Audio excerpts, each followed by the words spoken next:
adik-adik, hari ini kita akan belajar tentang doa Bapa Kami yang tertulis di dalam Kitab Matius pasal yang ke-6, ayat yang ke-9 sampai dengan ayat yang ke-13. Kita sama-sama membuka Alkitab kita ya adik-adik.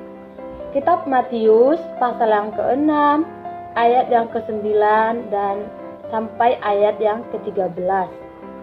Yuk kita sama-sama lihat apakah isi ayat-ayat tersebut. Baiklah, akan kakak bacakan untuk kita semua. Karena itu, berdoalah demikian. Bapa kami yang di surga, dikuduskanlah namamu. Datanglah kerajaanmu, jadilah kehendakmu di bumi seperti di surga. Berikanlah kami pada hari ini makanan kami yang secukupnya. Dan ampunilah kami akan kesalahan kami, seperti kami juga mengampuni orang yang bersalah kepada kami. Dan janganlah membawa kami ke dalam percobaan, tetapi lepaskanlah kami daripada yang jahat. Karena Engkau yang punya kerajaan dan kuasa dan kemuliaan sampai selama-lamanya. Amin. Hari ini kita akan belajar tentang bagaimana Allah ingin selalu kita berdoa. Berdoa adalah cara berkomunikasi kita langsung kepada Allah melalui kata-kata yang kita panjatkan. Kita berdoa, kita dapat memberitahukan kepada Allah pikiran dan perasaan kita. Apakah kita lagi sedih, lagi kesal, atau lagi marah, dan juga lagi senang. Kita juga bisa berdoa dan mengucapkannya kepada Allah kalau kita lagi senang. Doa yang kita ucapkan sederhana dan jangan terlalu bertele-tele. Allah mendengarkan doa kita bukan dari panjang pendeknya doa kita atau dari indahnya kata-kata yang kita ucapkan.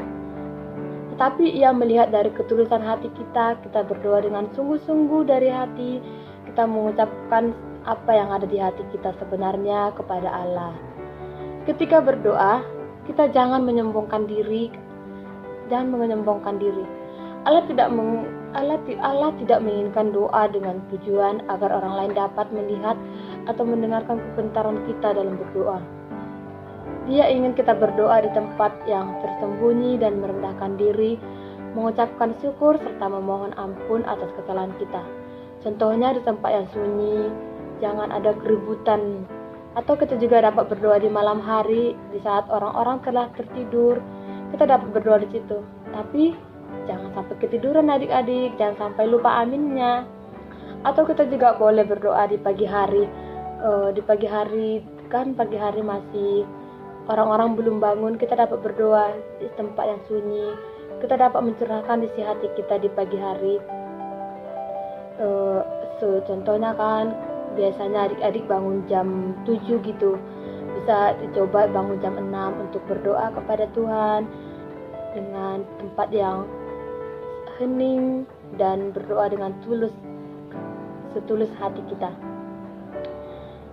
Ketika Tuhan Yesus mengajarkan doa Bapa Kami kepada murid-muridnya, beberapa hal yang dapat kita pelajari dari doa Bapa Kami adalah yang pertama, Allah adalah Bapa kita. Kita datang kepadanya seperti anak kecil yang mencari pertolongan atau penghiburan dari orang tuanya. Kita tidak berdaya dan lemah, tetapi Allah Bapa kita sanggup. Dia mengasihi kita dan akan selalu menolong kita. Kedua, sebelum kita menyampaikan permohonan kita terlebih dahulu memuji Tuhan, bukan hanya karena Tuhan layak dipuji, tetapi karena kita perlu mengingat siapa Tuhan. Ketiga, Tuhan pasti akan selalu menolong kita. Tetapi, bukan itu saja, Dia juga ingin supaya kita selalu dekat dengan Dia. Hal yang perlu diingat adalah adik-adik, bahwa ketika kita berdoa bukan hanya kita yang berbicara kepada Tuhan, tetapi Tuhan juga ingin berbicara kepada kita. Itulah sebabnya kita memerlukan tempat yang sunyi dan suasana yang tenang saat kita berdoa. Yesus mengajarkan kita supaya berdoa kepada Allah untuk menjaga kita dari iblis-iblis yang jahat yang menginginkan kita berdosa melawan Allah. Dan Yesus mengajarkan kita untuk berdoa selalu memuji Allah. Baiklah adik-adik, hari ini kakak ingin mengajak kita untuk selalu berdoa.